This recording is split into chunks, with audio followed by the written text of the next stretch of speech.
भाई इंसान अपनी गाड़ी की सर्विस करवाना भी नहीं भूलता, अपने घर की साफ सफाई करना भी नहीं भूलता, यहाँ तक कि अपने जूतों तक की सफाई करना भी नहीं भूलता, लेकिन अपने शरीर की सफाई वो कब करता है? आप सोच रहे होंगे कि भाई हम नहाते धोते तो रोज हैं, तो सफाई तो हो ही जाती है।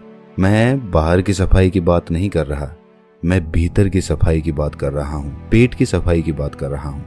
भाई वाघ भट्ट जी ने आयुर्वेदा में लिखा है कि 99% बीमारियां पेट से पैदा होती हैं। चलिए पहले ये समझ लेते हैं कि हमारे पेट से बीमारियां पैदा कैसे होती हैं, और तभी हम समझ पाएंगे कि फिर उस पेट को साफ कैसे करना है। आपको ऐसे बहुत सारे लोग दिखेंगे जो अपनी बीमारियों के कारण दुखी रहते हैं, डॉक्टरों के पास घूमते रहते हैं, किसी वैद्य के पास जाते रहते हैं, और फिर उनका जीवन दवाइयों के सहारे चलने लगता है। और ये भी हकीकत है कि उन दवाइयों से उन्हें कुछ देर के लिए तो आराम हो जाता है, लेकिन उस बीमारी की जड़ कभी नहीं जाती। और जैसे ही वो दवाई लेना छोड़ते हैं तो दर्द फिर से उनको परेशान करने लग जाता है। भाई कितने ही लोग आपने देखे होंगे, और वास्तविकता में तो आपके परिवार में भी ऐसे लोग होंगे। किसी के हाथ में दर्द होता है, किसी के घुटनों में दर्द होता है, किसी के पैर में दर्द होता है, और किसी के डायबिटीज है, किसी का लीवर खराब है, किसी को पथरी है।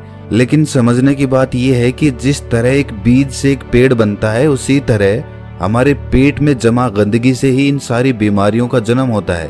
भाई ये तो हम सभी जानते हैं कि फलों और कच्ची सब्जियों को पचने में तकरीबन 2 से 3 घंटे लगते हैं। वहीं पर अगर हम अनाज की बात करें, जैसे गेहूं या फिर कोई और अनाज, तो उसको पचने में 5 से 6 घंटे लगते हैं। लेकिन अगर हम बात करें मांस या मछली या फिर नॉनवेज की, तो उसको पचने में 15 से 20 घंटे लग जाते हैं। अब जो हम खाते हैं वो किस तरह गंदगी के रूप में हमारे शरीर में जमा हो जाता है, ये बड़े ध्यान से समझना। ये समझोगे तभी ये समझ पाओगे कि उस गंदगी को बाहर कैसे निकालना है। इससे मैं आपको आसान तरीके से एक उदाहरण के माध्यम से समझाता हूँ। मान लीजिए कि आप अपनी गाड़ी लेकर अपने घर से जाते हैं। रास्ते में गाड़ी सड़क पर चलती है, और कुछ दूर सड़क पर चलने के बाद सामने कीचड़ आ जाता है। अब जब कीचड़ में से गाड़ी होकर निकलेगी तो उसके टायर पे भी कीचड़ लगेगा, उसका टायर गंदा होगा। अब वो कीचड़ कुछ दूर बाद खत्म हो गया और आप फिर से सड़क पर आ गए। अब फिर से जब गाड़ी सड़क पर चलने लगेगी तो हो सकता है उसका कीचड़ हट जाए, लेकिन वो कीचड़ पूरी तरह से साफ नहीं होता, वो ऊपर ऊपर से साफ हो जाएगा। आप किसी चीज से साफ करेंगे तो भी वो ऊपर से ही साफ होगा, क्योंकि टायर पर जब हम देखते हैं तो उसमें लेयर्स बनी होती हैं, उसमें एक स्पेस बना होता है, एक जगह बनी होती है, और उसमें मिट्टी फंसी रहती है, कीचड़ भी उसी में फंसा रहता है। तो ऊपर से साफ करने पर वो ऊपर ऊपर से साफ होता है। उस टायर को पूरी तरह से साफ करने के लिए आपको तेज प्रेशर से उस पर पानी डालना होगा, तब उस बीच वाले स्पेस से वो मिट्टी निकल कर बाहर आएगी। लेकिन अगर हम हाई प्रेशर से उस पर पानी नहीं मारते हैं तो वो मिट्टी सालों सालों तक उसमें फंसी रहती है और टायर यूं ही चलता रहता है। उसी तरह जब हम कोई खाना खाते हैं तो पहले तो वो खाना हमारे मुंह में आता है, मुंह में हम उसे चबाते हैं, फिर वो हमारे पेट में पहुंचता है, जहां पर हमारी इंटेस्टाइन उसमें से रस लेती है, उसमें से जो भी न्यूट्रिशंस होते हैं उन्हें खींच लेती है, और उसके बाद उसे स्मॉल इंटेस्टाइन में भेज देती है, जहां से वो अपने रास्ते से बाहर आ जाता है। लेकिन हर प्रकार के खाने को पचने में अलग अलग समय लगता है, ये तो हमने सीख लिया, अभी पीछे बताया था। तो इससे पहले कि वो खाना पच पाता, हमारे इंटेस्टाइन उसमें से जरूरी न्यूट्रिएंट्स निकाल पाती, उससे पहले ही हम कुछ और खा लेते हैं। अब वो भी तो जाएगा, अब वो खाना जो हमने अभी खाया है वो भी इसी रास्ते से वहीं पर पहुंचेगा। तो अब जो खाना पहले से हमारे पेट में पड़ा हुआ है, जो पूरी तरह से हजम भी नहीं हुआ है, डाइजेस्ट नहीं हुआ है, वो अभी उस पर प्रेशर लगेगा। किसका?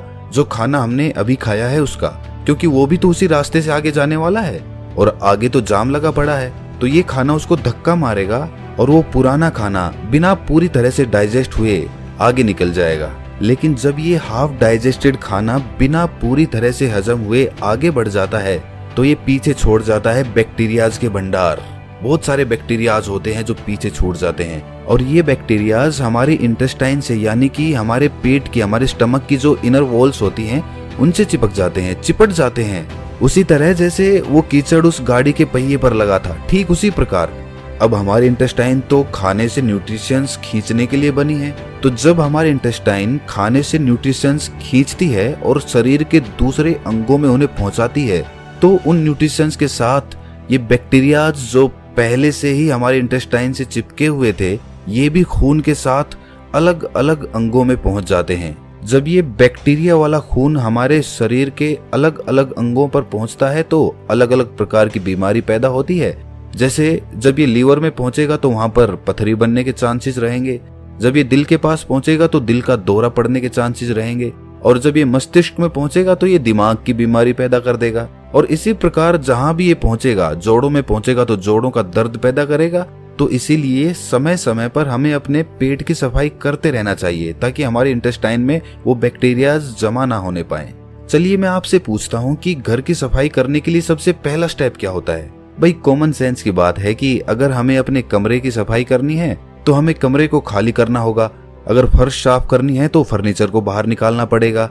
उसी तरह से हमें भी अपने पेट की सफाई करने के लिए ऐसे ही शुरुआत करनी चाहिए। अगर हम अपनी पूरी बॉडी को डिटॉक्स करना चाहते हैं तो सबसे पहले तो हमें अपने पेट को साफ करना होगा, जहां से सारी बॉडी में बैक्टीरिया सप्लाई हो रहे हैं। तो इसका सबसे अच्छा, सबसे पहला और सबसे आसान तरीका है व्रत करना, फास्टिंग करना चालू करिए। फास्टिंग करने से हमारा पेट खाली होगा, और जब हमारा पेट खाली होगा तभी तो हम उसकी सफाई कर पाएंगे। अब देखिए, फास्टिंग करना कुछ लोगों को बहुत डिफिकल्ट लगता है, बहुत कठिन भी होता भी है। जो लोग फास्टिंग कर सकते हैं वो फास्टिंग करें, हफ्ते में किसी दिन कर लें या महीने में कर लें। और फास्टिंग करें तो पानी, जूस या फिर कोई फल इत्यादि ही खाएं, क्योंकि तभी तो वो फास्टिंग होगी। और जिन लोगों को ये कठिन लगता है कि भाई वो भूखे नहीं रह सकते, फलों से उनका पेट नहीं भरता है, तो ऐसे लोग हल्का खाना खा सकते हैं, जैसे खिचड़ी खा ली।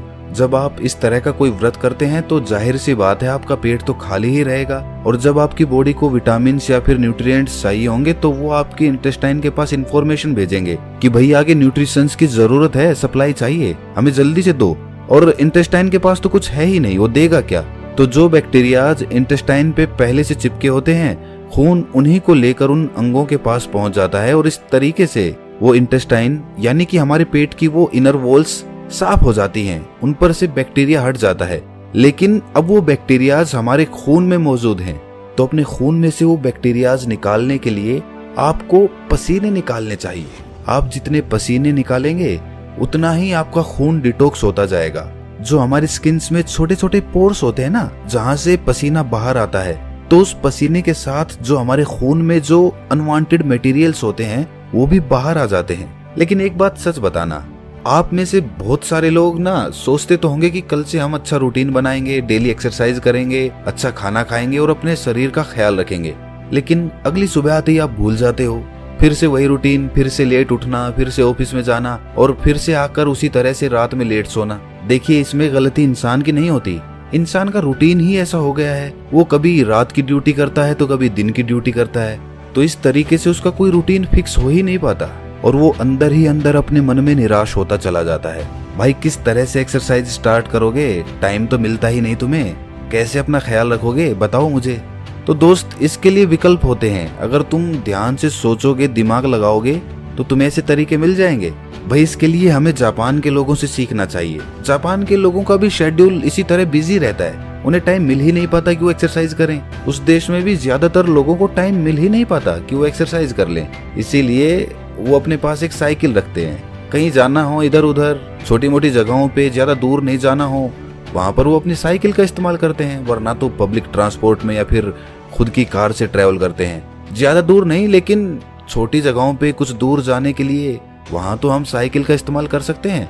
इससे हमारी थाइज में जो पेल्विक मसल्स होती है ना, उन पे बहुत अच्छा काम होता है। साथ में हमारा पसीना भी निकलता है, तो उससे हमारी बॉडी भी डिटॉक्स हो जाती है, और इसके साथ ही कोई पोल्यूशन भी नहीं होता, प्रदूषण से भी हम बचे रह जाते हैं। अगर साइकिलिंग करने में इंटरेस्टेड नहीं हो तो फिर डांस कर लो या फिर रनिंग कर लो, जिस तरीके से भी हो, बस अपने शरीर से पसीना निकालो ताकि आपके जो पोर्स है ना स्किन के, वो एकदम क्लियर हो जाए। होता है उनको जल्दी पकाने के लिए या फिर उन पर कोई रोग ना लग जाए, इसलिए उन पर दवाइयों का छिड़काव किया जाता है। और जब हम उन फल और सब्जियों को खाते हैं तो वो पेस्टिसाइड्स हमारे अंदर, हमारी बॉडी में एंटर कर जाते हैं। तो उन पेस्टिसाइड्स की वजह से हमारे अंदर बहुत सारे बैक्टीरियाज पैदा होते हैं, जिनसे बहुत सारी बीमारियां पैदा होती है। और सबसे बड़ी बीमारी जो उससे पैदा होती है वो होती है कॉन्स्टिपेशन की। कुछ लोगों को हमेशा कॉन्स्टिपेशन रहता है, वो जब भी सुबह बाथरूम में जाते हैं तो उनका पेट अच्छे से साफ ही नहीं होता। इसकी वजह से वो पूरे दिन परेशान रहते हैं, स्ट्रेस में रहते हैं, कुछ भी अच्छा नहीं लगता, कुछ खाने का मन नहीं करता, भूख नहीं लगती। तो उन लोगों के लिए त्रिफला चूर्ण सबसे अच्छी औषधि मानी जाती है। त्रिफला के नाम से ही पता चलता है कि ये 3 फलों से मिलकर बना होता है। आंवला और हरड़ त्रिफला चूर्ण के मेन कंपोनेंट्स होते हैं। आंवला में विटामिन सी होता है, फाइबर होता है, और वहीं पर हरड़ एक बहुत अच्छा एंटीबैक्टीरियल होता है, जिस दिन आप सुबह सुबह नींबू पानी नहीं पीने वाले, उस दिन आप त्रिफला चूर्ण का सेवन करें। 1 छोटी चम्मच अच्छे से गुनगुने पानी में मिलाकर पी जाओ। उसके बाद देखना क्या कमाल होता है। खाना अच्छे से डाइजेस्ट होगा। सुबह पेट इतने अच्छे से खाली होगा कि पूरा दिन हल्का हल्का महसूस करोगे। और इसे भी रोज लेने की जरूरत नहीं है भाई। 1 हफ्ता आपने नींबू का पानी ले लिया, फिर किसी दूसरे हफ्ते आपने त्रिफला चूर्ण का सेवन कर लिया। इस तरह अल्टरनेट तरीके से इनका इस्तेमाल करना है। कहीं पता चले कि आप नींबू पानी भी पी रहे हैं और साथ में त्रिफला चूर्ण का भी सेवन कर रहे हैं। ऐसा मत करना। अच्छा, एक राज की बात बताता हूँ। जो लोग अल्कोहल ज्यादा पीते हैं ना, उसकी वजह से उनकी बॉडी में एसिडिटी बढ़ जाती है। तो ये जो त्रिफला चूर्ण है, ये उस अल्कोहल के इफेक्ट को भी बहुत कम कर देता है। अच्छा देखिए, अगर आप पहले से कोई और दवाई ले रहे हैं तो त्रिफला चूर्ण को अवॉइड करना या फिर अपने डॉक्टर से कंसल्ट करके तभी लेना। अच्छा, एक और बहुत अच्छा तरीका होता है बॉडी को डिटॉक्स करने का, और वो है कि खाने से पहले फ्रूट्स या फिर सैलेड खा लो अच्छे से पेट भर के। उससे क्या होता है कि फलों में और सलाद में ना फाइबर होते हैं बहुत अच्छी मात्रा में। जब वो फाइबर हमारी बॉडी में पहुंचते हैं तो वो ल्यूब्रिकेशन पैदा करते हैं, जिस ल्यूब्रिकेशन की वजह से जो हम खाना खाते हैं वो कहीं पर अटकता नहीं है, वो आसानी से नीचे चला जाता है। और खाना कभी भी पूरा पेट भर के मत खाना। खाना हमेशा 80% के लगभग ही खाना चाहिए। 20% जगह पेट में खाली रहनी चाहिए। ये सारे तरीके आपकी बॉडी को पूरी तरह से डिटॉक्स कर देंगे। इनमें से कुछ तरीके थोड़े आसान हैं तो कुछ तरीके थोड़े कठिन हैं। आप अपनी सुविधा के अनुसार कोई भी तरीका अपना सकते हैं, लेकिन ये सारे तरीके बॉडी को डिटॉक्स करने के लिए हैं। माइंड को डिटॉक्स करने के लिए कुछ अलग तरीके होते हैं। अगर इस वीडियो में हम डिस्कस करेंगे तो ये वीडियो बहुत लंबी हो जाएगी, लेकिन आप ये जान लीजिए कि जितना जरूरी बॉडी को डिटॉक्स करना है, उससे कहीं ज्यादा जरूरी माइंड को डिटॉक्स करना होता है। क्योंकि हमारे माइंड में ना बहुत सारा स्ट्रेस है, बहुत एंजाइटी है, बहुत सारे डर है, फियर है, ईर्ष्या है, जलन है, द्वेष है, पता नहीं किस किस तरह के इमोशंस हमारे दिमाग के अंदर भरे पड़े हैं, जो कभी खाली ही नहीं होते, जो वहीं पर अटके रह जाते हैं और हमें हमेशा परेशान करते रहते हैं, नई नई बीमारियों को पैदा करते रहते हैं। उससे मानसिक बीमारियां बहुत सारी पैदा होती हैं। डिप्रेशन हो जाता है, हमेशा दुखी रहना, खोया खोया रहना, समाज से कटके रहना, किसी से मिलना जुलना नहीं, कॉन्फिडेंस कम हो जाना, अपने एक्सप्रेशन दूसरों के सामने एक्सप्रेस ना कर पाना, ये सारी प्रॉब्लम्स माइंड डिटॉक्स